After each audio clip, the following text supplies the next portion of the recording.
This is the Gerry Callahan Show.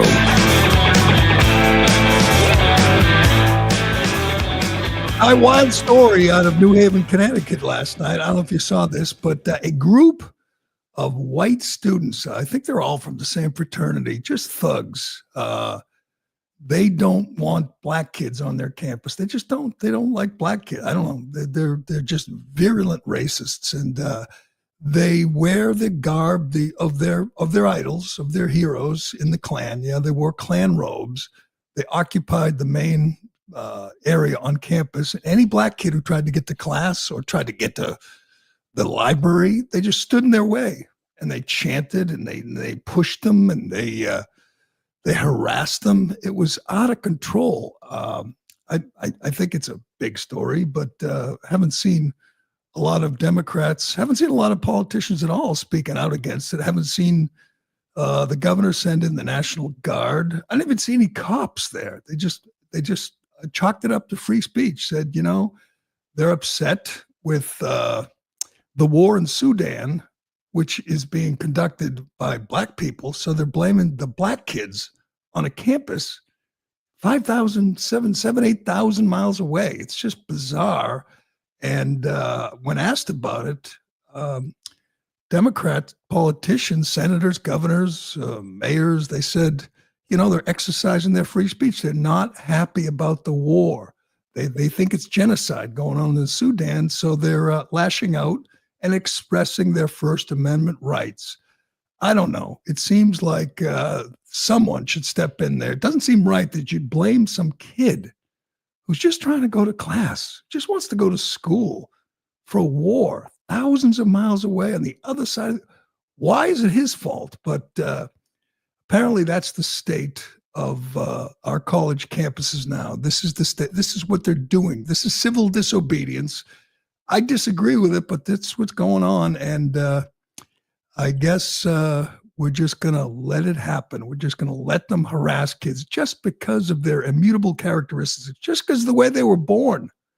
Doesn't seem right, does it? Can anyone explain to me why that's acceptable? Can anyone explain to me why blaming some 19-year-old kid in New Haven, Connecticut, or Cambridge, Massachusetts, or New York City, blaming them for a war thousands of miles away, a war that you're upset about, that you want to end, that you consider genocide? How is that right?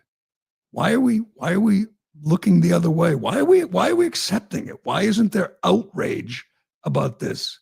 I need some help with this one, people. I need some help. How is it acceptable in today's day and age? Forget the federal funding. We'll get to that. But that's what happened last night in New Haven, Connecticut. That's what's been happening for the last few nights in New Haven, Connecticut, at one of our elite universities, Yale University. That's what's happened on the campus of Harvard and the campus of Columbia and NYU. That's what they're doing. And there's no sign that it's going to stop, because they pay no price. There's no great outrage. Jewish kids. Yes, I got the heritage wrong, the ethnicity wrong. It is not black kids, of course. It's not gay kids or Muslim kids or trans kids. It's Jewish kids. And they're going to school, or they're trying to. And psychos, just scum, are stopping them, are pushing them, are harassing them, are throwing water bottles at them. And somehow it's not a big story. I watched a lot of cable news last night, as always.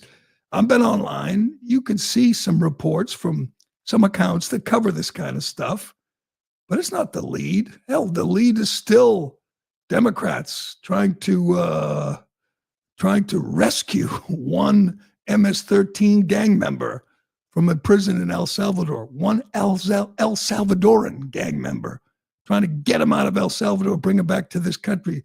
The lead is Mahmoud, whatever his name is, Mahmoud Khalil the rabble rouser, the anti-Semite who attacked Jewish kids, who harassed Jewish kids on the campus of Columbia. He's been detained. And congressmen, my congresswoman and others, Senator Ed Markey, they went down to Louisiana to check on him. At the same time, his comrades, Mahmoud Khalil's comrades at Yale, were throwing water bottles at Jewish kids. Now, if those Jewish kids did something to them, I might be able to make some sense of it, but they didn't. They didn't. I mean, they didn't. They're not carrying signs in support of the IDF. They're not protesting in support of Israel in its war in Gaza. It'd still be bad if they physically assaulted them and threw water bottles at them if they were supporting Israel, but they're just trying to go to school. This is happening in the United States in 2025, and it's no big deal. How did we get here? I still have trouble getting my mind around this. On October 7th, 2023, Hamas terrorists flew their little ultra lights into Israel and slaughtered 1,200 innocent people, mostly young people, mostly left-wing people who were sympathetic to the cause of the Palestinians. But that doesn't matter. Immediately, October 8th, 2023, I'm not sure if you recall this, there was a big protest in New York City after 1,200 innocent people, babies were murdered, women, girls were murdered, and their corpses were defiled. The next day in New York City, big protest in Manhattan. Why? Were they upset that these savages murdered 1,200 innocent people? No. They were supporting the terrorists. Then it began on October 8, 2023. That's when it started. A year and a half later, we still have these lunatics cosplaying as Hamas nicks, as terrorists, wearing their keffiyehs and waving the Hamas flags and chanting for the elimination of the Jewish people. And it's happening not in this dark corner of our country. It's happening on our elite university campuses. Here's the scene last night in New Haven. Literally throwing water bottles at Jewish kids, throwing water bottles at students who just want to go to school, stopping them from walking across the campus. At the school, they pay $70,000, $80,000 a year to attend, to get a good education. Well, I think those days are over. I think we can all agree that these places have become hotbeds of just radical fringe lunatics, people who chant death to Israel, death to America. How did this happen? How did we get to this point where not only do we have thousands of young people, allegedly smart, the best and the brightest, who are blaming their classmates who are Jewish, who are born Jewish, who didn't choose to be Jewish, who are Jewish. Some of them are proud to be Jewish. Some of them have yarmulkes on, and some of them are openly, outwardly proud of their heritage. And they're being not just harassed, they're being assaulted. And we just say, yeah, that's the way it is. Well, I think some good can come out of this. At least we can know what's happening on these campuses, and we could stop giving them our money. We talked a lot about Harvard getting $2 billion frozen, $2 billion of $9 billion. Harvard, which is just as radical as Yale. Why are we giving a nickel to Harvard? Why are we giving $770 million a year to Yale, this place with a $40 billion endowment? If they need money for research, they have it. We don't have to give it to them. This is another great move by the Trump administration, and they must double down. There cannot be any equivocation here. This is a reason to send in not just the cops, the National Guard. These kids should be allowed to walk across their campus and go to class and get an education for what it's worth without these scum, these lowlifes who are just fools. I mean, they've just been brainwashed. There's a genocide in Israel, they tell you. Okay, if I accept that, if I accept Israel is killing women and children, why is it this kid's fault? Why? Get the kid trying to get through the crowd. The Jewish kid trying to walk through the crowd. His name is Netanel Crisp. He's a senior at Yale, and he wants to walk from one part of campus to the other. And they stop him and they say, no, you can't go through here. How does this not piss off everyone? Watch this. This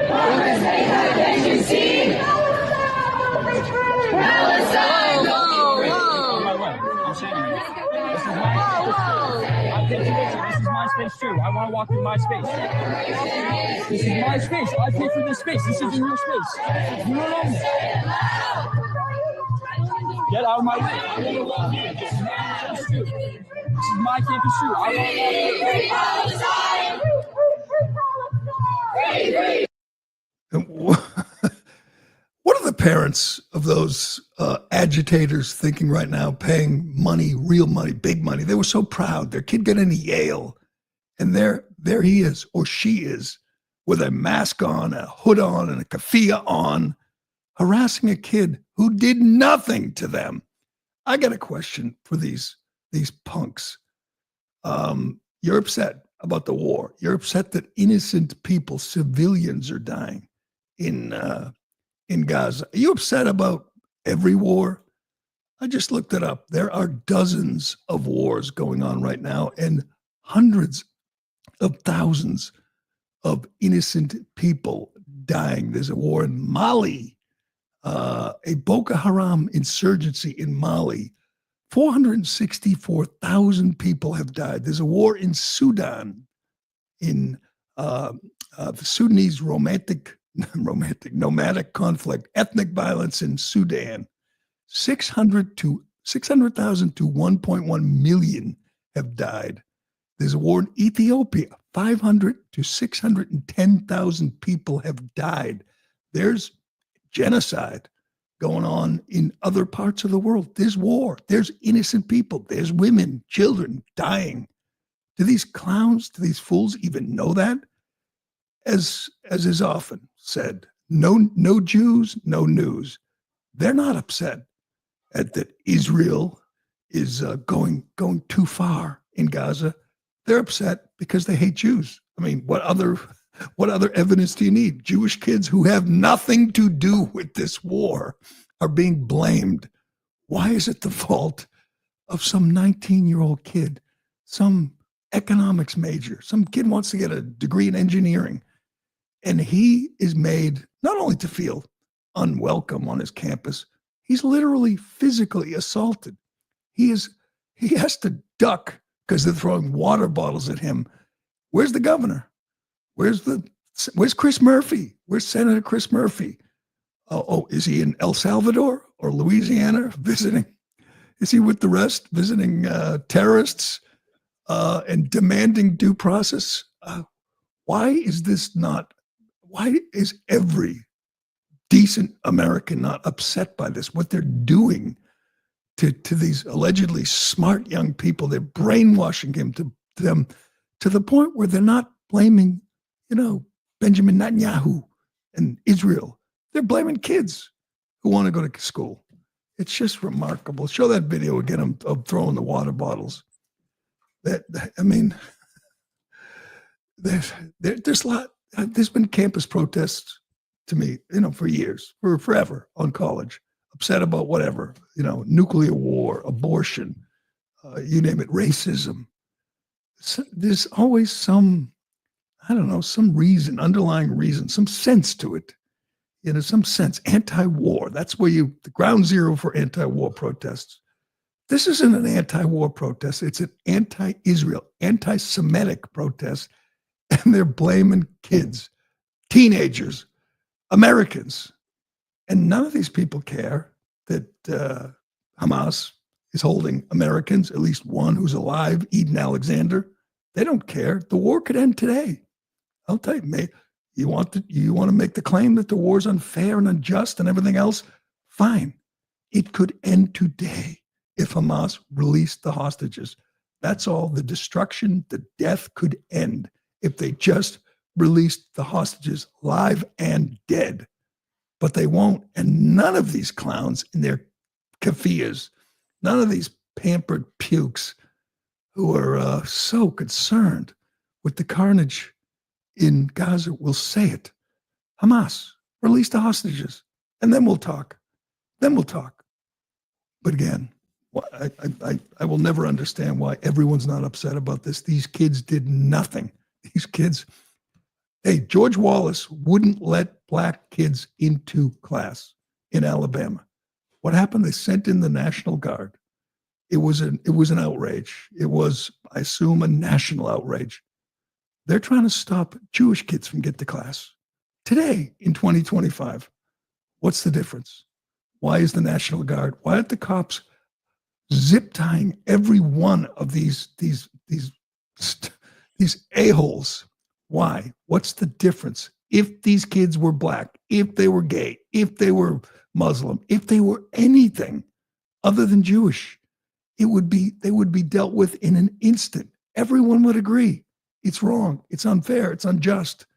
But somehow they're Jewish. So it's no big deal. We will see how they handle it, because you know what? It's not going to end. It's going to continue to spread. They did it in fall of 2023. These protests began on October 8th and continued throughout that month. Our politicians, the Squad, Ayanna Pressley, AOC, called for a ceasefire before Israel took a shot. Before they retaliated, they called for a ceasefire. After 1,200 innocent people were murdered, then the protests commenced coast to coast, mostly on college campuses and in big cities. And they're continuing to this day. It's not going to end. You know why? Because there are no consequences. These kids, as far as I know, I just read the latest, and they're, as far as I know, they have not been kicked out of school. They've not been arrested. They're just expressing their First Amendment rights. Truly amazing. Chanting from the river to the sea, Palestine will be free. That is a call for genocide of the Jewish people. And they can do it, and it's just, free speech. Truly. And you look at this, I'm looking at this picture. Most of them are just homely, ugly losers with their face masks on. All of them wearing masks. All of them wearing hoods. Most of them keffiyehs, hiding their identity. Just cowards, absolute cowards. But we'll see. It's not going to end. All right, we got much more to get to on this April 24, Thursday. I think they finally got Pete Hegseth. Yes, they're coming after him. The deep state is not happy with Pete Hegseth. They have targeted him as their public enemy number one, the one person more than any other they want to bring down. They've failed so far with their signal chats and their whatever, calling him an alcoholic and a womanizer. It has failed. He's doing a great job recruiting his way up, but I think they finally have him. I'll tell you what happened there. And we found out that Joe Biden attempted to have a mind of his own. Yes, as decaying as that mind was, he wanted to come out against his party, against the lunatics in the Democrat Party. He wanted to say men shouldn't play women's sports, but they stopped him. They wouldn't let him. How pathetic is that? We'll tell you about that and much more. But first, Excuse me. I know that none of you watch porn, but just in case you have any friends that do, help me pass along this important PSA. Incognito mode does not make you incognito. Check the fine print. All your late night activities are still 100% visible to a ton of third parties unless you use ExpressVPN. Without ExpressVPN, these third parties can still see every website you visit, even in incognito mode. They can see your internet service provider, your mobile network provider, the admins of your Wi-Fi network, like your school, your boss, your parents, ExpressVPN reroutes 100% of your traffic through secure encrypted servers so third parties can't see your browsing history. ExpressVPN hides your IP address, making it extremely difficult for third parties to track your online activity. It's easy to use. That's important to me. Fire up the app and click one button to get protected. And it works on all devices, phones, laptops, tablets, and more, so you can stay private on the go. Even if you're not watching porn, you want your data protected. You want your text protected. You don't want to take any chances. Protect your online privacy today by visiting expressvpn.com/Gerry. That's expressvpn.com/Gerry. And you can get an extra 4 months free. expressvpn.com/Gerry. Here's the story. He's finally got, I think it's over for Pete Hegseth. I think this is it. They finally got him. CBS News, yes. They've all come after him, but CBS News apparently is the one who's going to bring him down. This broke yesterday. Defense Secretary Pete Hegseth recently ordered modifications to a room next to the Pentagon press briefing room to retrofit it with a makeup studio that can be used to prepare for television appearances. Multiple sources told CBS the price tag for the project was several $1,000s, according to two sources. The renovation that was initially planned was estimated to cost more than $40,000, but the ideas were scaled back, sources said.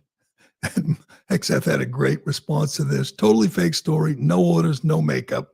And he said they wouldn't be upset if he added tampons to the men's room. And he's right about that. First of all, he denies it, which I'm sure, he's right. Secondly, he spent less than $40,000 to renovate a room in the Pentagon. This is supposed to be a scandal. Can I remind you, and I know I've talked about this many times, these same people who, and I Googled it, they're all covered at CBS, ABC, CNN. Oh, a makeup room for Pete Hegseth. He added a chair and some lighting. I'll give it to him. I'll stipulate that he added a makeup room. This was from a couple months ago from the Daily Caller. Tell me if you read this, heard this in any of the mainstream media outlets, CBS, ABC, CNN, any of them. No one even said a word about this. It's remarkable. This is from the Daily Caller. The Department of Defense spent $79 billion in September 24, 1 month, with $33 billion spent within the last 5 working days of the fiscal year. $33 billion in 5 days. You think, oh, well, we needed missiles, we needed aircraft carriers. No, we did, but that wasn't the real scandal. The DOD splurged $6.1 million on lobster tails in September, more than $3 million more than they spent the same month in 2023.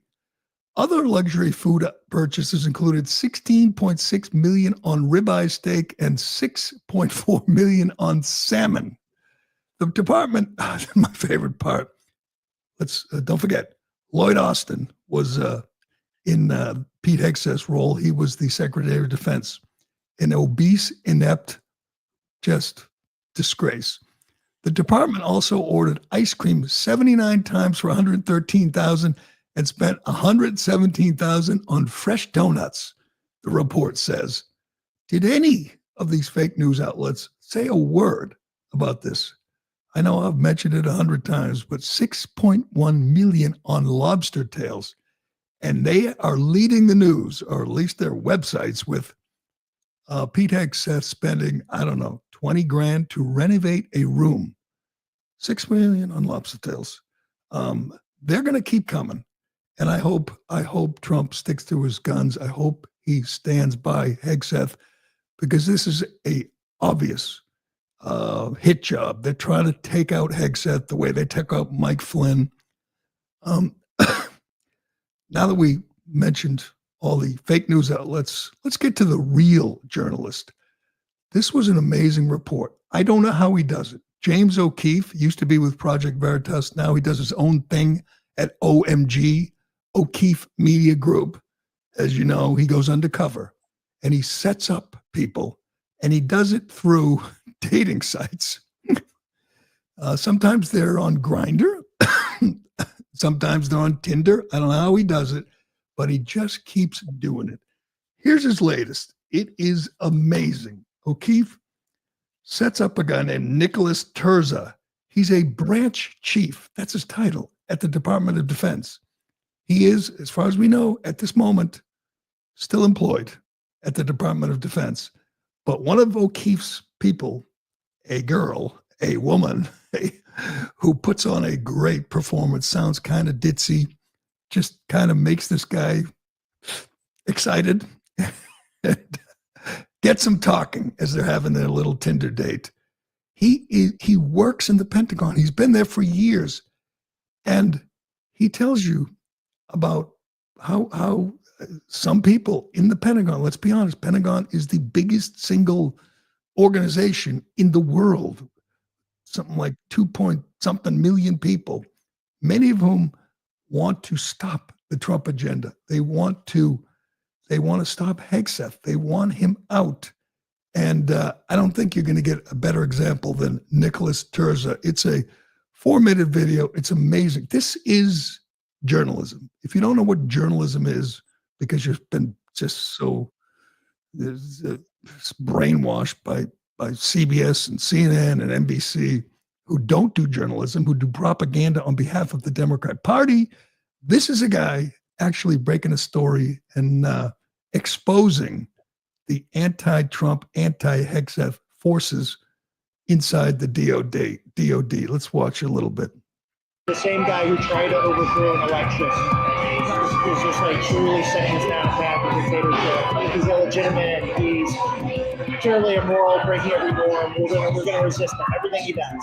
James O'Keefe here in Arlington, Virginia, in front of the Pentagon. The branch chief inside the Pentagon saying on hidden camera he's going to resist against Trump and Hegseth. Now, since President Trump was elected and assigned Pete Hegseth as Secretary of Defense, the DOD has faced a number of leaks in the past few months from employees inside the Pentagon. There's some type of deep state forces that want to make sure you don't stay there. They've come after me from day one, just like they've come after President Trump. I mean, I've gotten a fraction of what President Trump got in that first term. The Secretary of Defense, Pete Hegseth, has been going on media interviews expressing that there are people within the Pentagon who want to resist the president and hurt his policies. I know exactly why I'm here, to rip out the insidious ideologies and not compromise and not back down, to reestablish standards and accountability. Nicholas Terza, a branch chief within the DOD, expressed dissatisfaction with his new boss, Secretary of Defense Pete Hegseth, claiming he is too young for the job. So I'm assuming that your boss isn't Pete Hegseth. Ultimately, he is my boss. Okay. But this is insane. I actually know Pete Hegseth. You do? Like personally? This is so crazy. Like, that's not a good reflection on me. That's a bad reflection on Trump. Like, nobody I know should be the Secretary of Defense. Oh, no. Like, he's insanely young to be the part. Like, and he wasn't that high up in the military. He used to be in the DC National Guard. Oh, did you guys work together? Or? Yeah, I mean, in our side hustle in the National Guard. Oh. And I met him in my unit. He was just in my unit. And I don't know, I'm going on about who that's at. Now, Nicholas Terza claims that he knows Hegseth from the DC National Guard, but we spoke to a senior official at the Pentagon who said that's not true, that Hegseth has not ever heard of this man or seen him. But what do you think the intent is? Is it like they want to hurt America? I think they don't care who they hurt to enact a change that they see making America a populist conservative framework, more traditional, even if that means being more sexist or racist or chauvinist. Terza also saying on hidden camera he did not know he was being recorded, that Trump is an illegitimate president, an immoral dictator, and they plan to resist everything Trump does. The same guy who tried to overthrow an election is just like truly setting us down a path of dictatorship. He's illegitimate. He's purely immoral, breaking every norm. We're gonna resist him. Everything he does. Wow. We're going to resist everything he does. Terribly immoral, a dictator. That is an employee, a high-ranking employee in the Department of Defense. gee, I hear people all the time say there's no such thing as a deep state. There it is. James O'Keefe and his terrific employee. Did she not put on a great performance? That, wow, Pete Hegseth.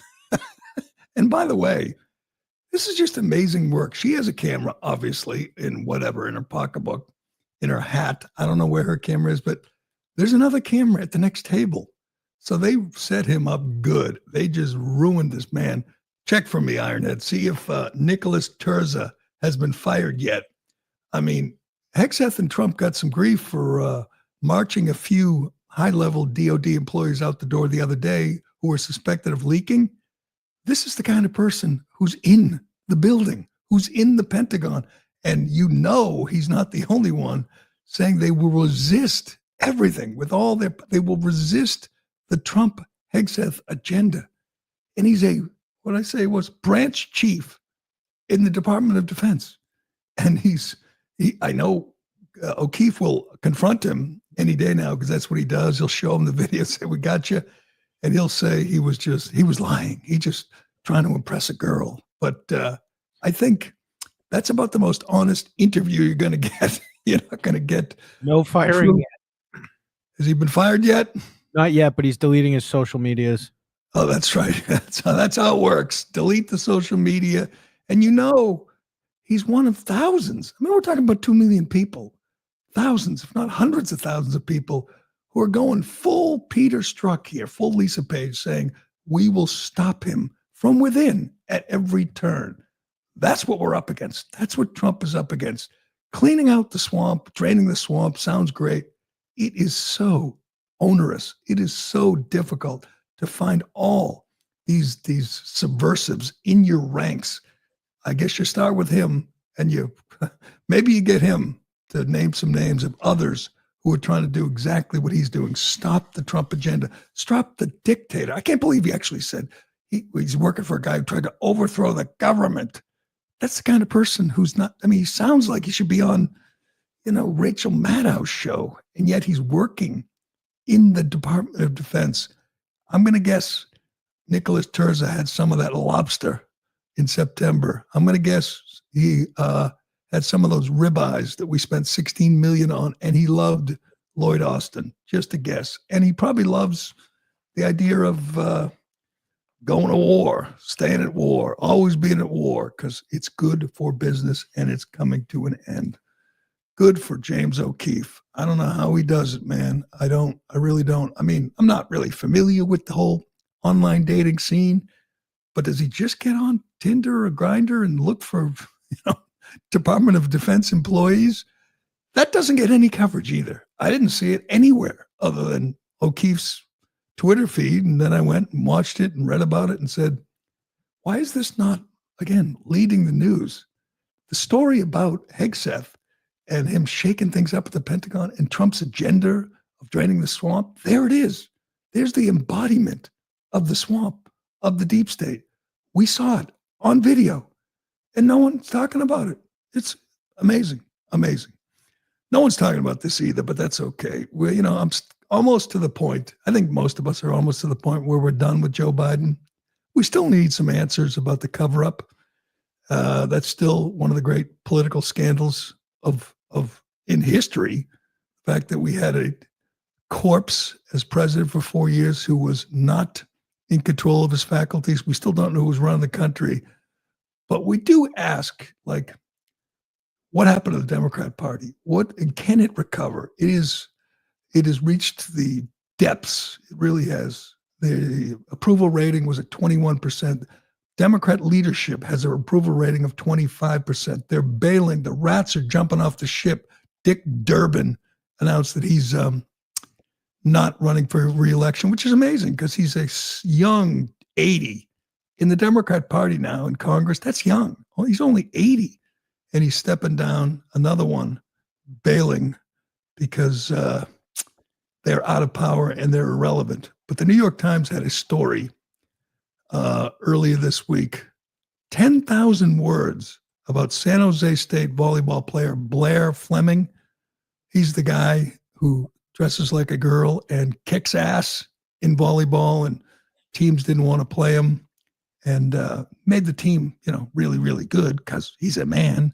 And other teams were forfeiting because they didn't want to play him. And they got all into the whole men and women's sports scandal. And you're not going to believe this, but the New York Times was very sympathetic to this guy. Anyway, the Times reported in this story that there were two camps in the Biden administration.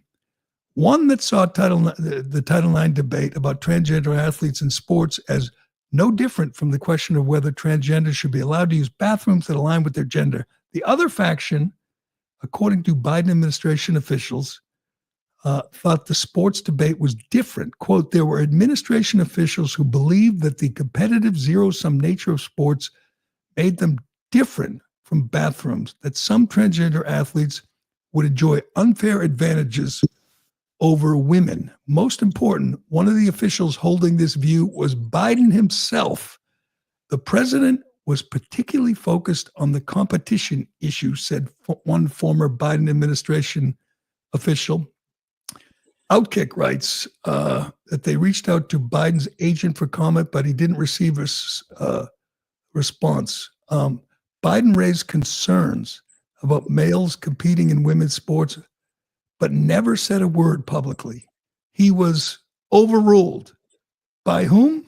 We don't know. I guess the de facto president.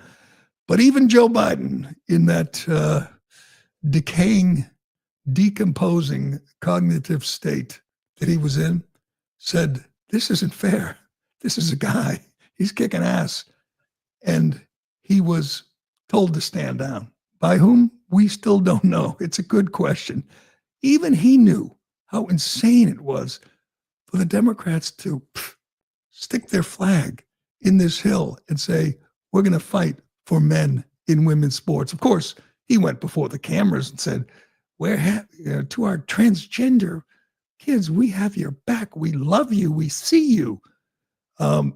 This is good news to me for Republicans because, and I know we've talked about this endlessly, but the 2026 race is going to start heating up soon.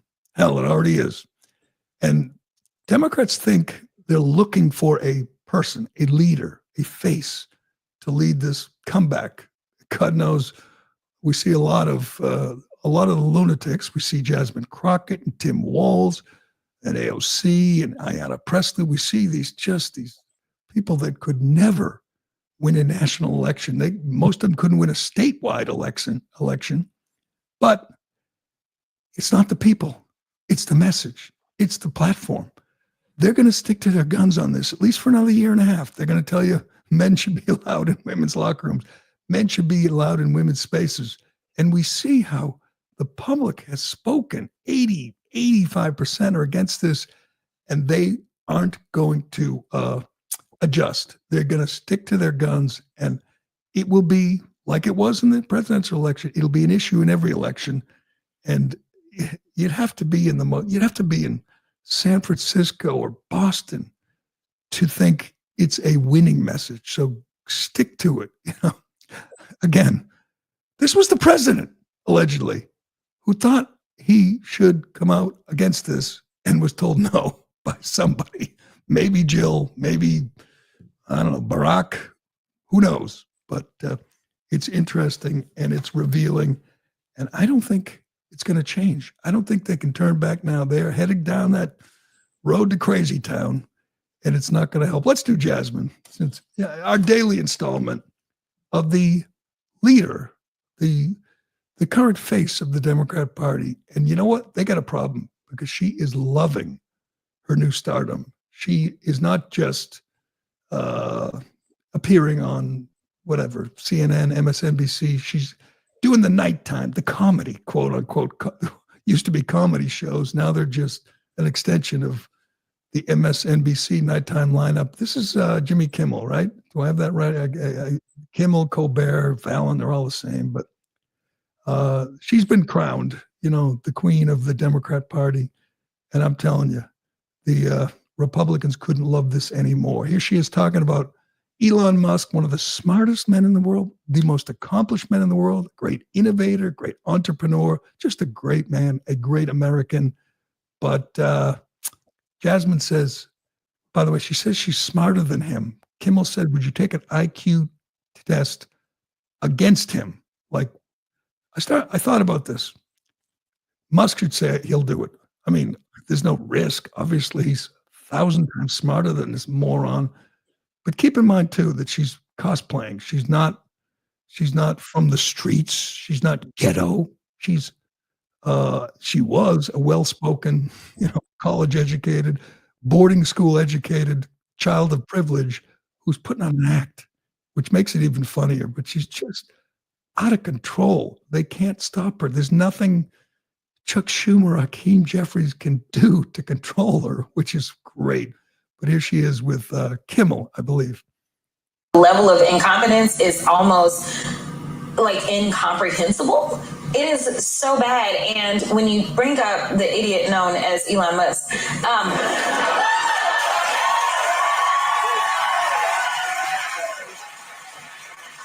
he is not only like very sinister and has no idea what he's doing. And people are like, oh no, he absolutely knows because he's the richest man in the world. Like, yes, he knows how to hire smart people, but don't conflate that and believe that he is the genius because he ain't. And so. Because he ain't. Don't think he's a genius because he ain't. And that fool Kimmel says, would you be willing to take an IQ test? And she says, oh, definitely. By the way, in this interview, she said she always wanted to be an anesthesiologist. Didn't she say like 2 weeks ago that she wanted to be a lawyer because of all the hate crimes she witnessed and all the discrimination? Now she said she wants to be imagine her walking in the room to give you your anesthesia. All she'll have to do is talk. I'll be right out. No kidding. She says she wanted to, and Jimmy says, you wanted to put people to sleep, but now you're waking them up. And everyone cheers. The crowd cheers. Gross. But she says Elon Musk is an idiot. An idiot? I mean, you could hate him because you're part of the scam and you want to protect, fraud and waste in the government, I guess. But an idiot? Anyway, let's go get to another proud black woman, Michelle Obama. I'm telling you, I think we need this podcast. I think people should support it because it is just so. There's some things that are fascinating because they're so banal and they're so awful. Michelle Obama's podcast. Now, I haven't listened to the whole thing, but there are plenty of clips online, and each one is worse than the last.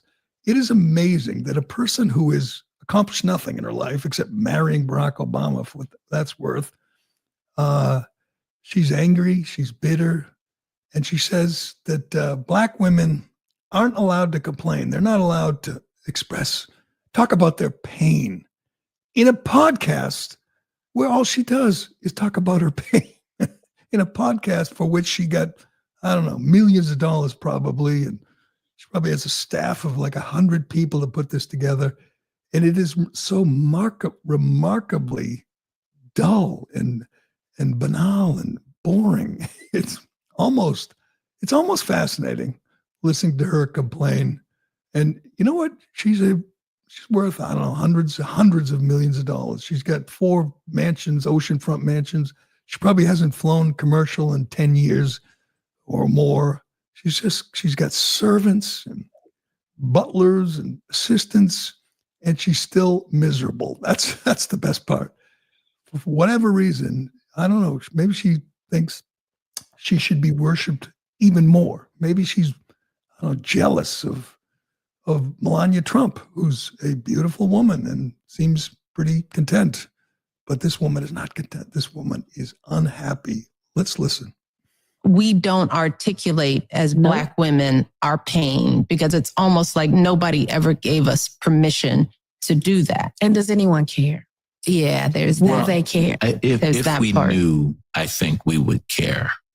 If we knew. Mm-hmm. If we knew. Or, yeah. And we have to ask ourselves, the men in our lives is, why wait to be asked? Mm-hmm. It seems like what we go through is pretty obvious. I mean, maybe we're not complaining, but we're actually living life out loud. You know, you know. You imagine listening to that? I mean, I listen to podcasts when I go to the gym or go for a jog or what. Imagine putting that on, saying, I'm going to listen to Michelle Obama complain that Black women can't talk about their pain. That's all she does. That's the ultimate in lack of self-awareness right there. And her brother is great too. If we knew, yes. I listen to lots of podcasts, and sometimes you listen and you're just amazed how bad it is. I'll say that about Bill Burr's podcast. It's awful. There's some guys that you just say, why? Why are they doing that? Why is she doing that? Why? What's the purpose? What does she get out of it? She doesn't need the money. She just sounds like such a unhappy whiner. But we got to get to the NFL draft. That's tonight, Ironhead. I can't believe I get into it. I watch it. It's good TV.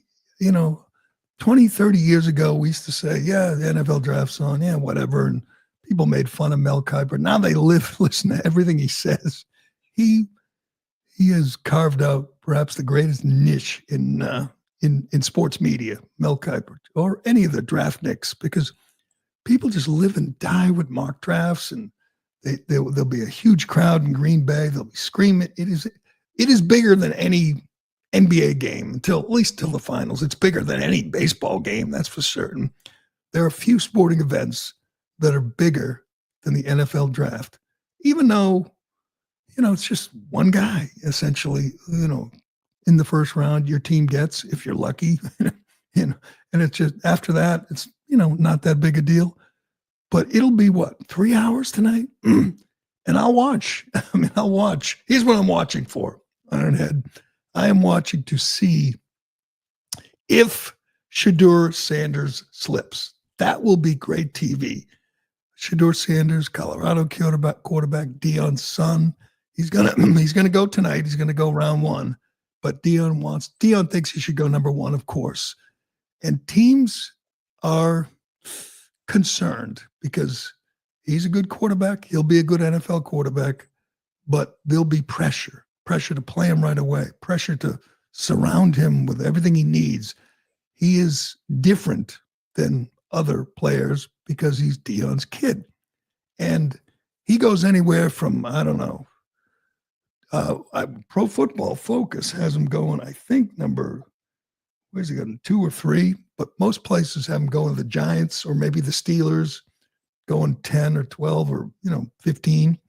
If he just slips past, 10, past the Giants, it will be so tense. It'll be good TV. If Shedeur, I got nothing against him, don't know him, but if he slips, it'll be great TV. I looked at about a dozen mock drafts this morning, and almost all of them, except for Pro Football Focus, have the same 4 guys going. By the way, they have him going in the top 4, which means the Patriots could get either Abdul Carter or Travis Hunter, which would be fascinating. They could use either of them, but I think they're going to stick with tradition, stick with their need, because most of the mock drafts have Will Campbell, left tackle, going to the Patriots. Good move. That's what they should do. They should draft they should do everything they do should be designed to help to protect their quarterback, Drake May, because he is a star in the making. They have a quarterback. That's the hardest thing to do. They should get whatever they need to protect him, to help him. To me, it's simple. And I think they will. I think Mike Vrabel's a smart guy. I think he knows what he needs. I think they get a left tackle. But here's what happens oftentimes with the NFL draft is teams get nervous about missing a potential star quarterback, and they overvalue quarterbacks. You see it all the time. Quarterbacks go 1, 2, 3 because they see it and they say, what if he turns out to be Joe Burrow? Or what if he turns out to be Brock Purdy and we miss on him? They tend to jump on QBs because they get nervous. They're insecure. So I don't think Shedeur will slip too far. But if he does, if it's like Aaron Rodgers and he slips and the camera's on him and Deion's there, it'll be great TV. But virtually every mock draft has Cam Ward, number 1, Travis Hunter, number 2 to Cleveland, and then Abdul Carter, the pass rusher from Minnesota, from Penn State, and then Will Campbell to the Patriots. And it'll probably go like that because I'm telling you, that's what almost everyone says is going to happen. But there'll be trades, and there'll be crazy outfits, and there'll be, very emotional families, and it's good TV. It is a good TV show. Any thoughts, Ironhead? I just want Drake May's blind side protected, because if not, he's going to turn into Tua and just get concussed every 4 secons. I don't want that. That should be their top priority. Let's not let Drake May get concussed. If he doesn't get hurt, they're going to be good. They're going to be playoff contender because he's good. They got the hardest part. They did the hardest thing. They found a QB, and now their job is to surround him. They need wideouts, obviously, but they need that left tackle. They need a line to make sure he's not running for his life every day. But I think they know it. Often, I just randomly think of that Patriots fan that died and got buried in the Mac Jones jersey. I don't know why. I feel bad for him. It's not a Mac Jones. It's a Drake May jersey. Drake May jersey. But I'll be watching. I can't believe it, but I'll be watching way too much of this. Yep. Everyone has Titans, Cam Ward, Browns, Travis Hunter, Abdul Carter, Will Campbell, Mason Graham. Virtually everybody has the same order. And then this, what is this? Yahoo has Saints taking Shedeur Sanders. Saints, Giants, Steelers, those are the 3 most likely places. And they better play him or Dion won't be happy. All right, before we go, speaking of great TV, the Republicans put out a great, I guess it's a campaign ad. Campaign doesn't really begin for a while, but this is what the Democrats have brought on themselves by traveling to El Salvador. I think we'll look back at this, and it will be, it'll be Dukakis in the tank times 100. I mean, it's just so much worse because it's literally gone on for weeks. First, Van Hollen went down there, then 4 crazy congressmen went down there, and they're not stopping. They're saying they're going to continue to go down there and try to get Abrego Garcia, Kilmar, get him out, even though we now know he's a human trafficker, he's a wife beater, he's an MS-13 gang member, and he's an illegal alien. And he should have been, and if they get him back, he'll be deported immediately. I'm starting to think that Trump and Stephen Miller, who's, I think, the brains behind this operation, are going to bring him back and then deport him the next day to somewhere else just to make these people look even more foolish. But I love this. Republicans put out I guess you call it a travel ad, promoting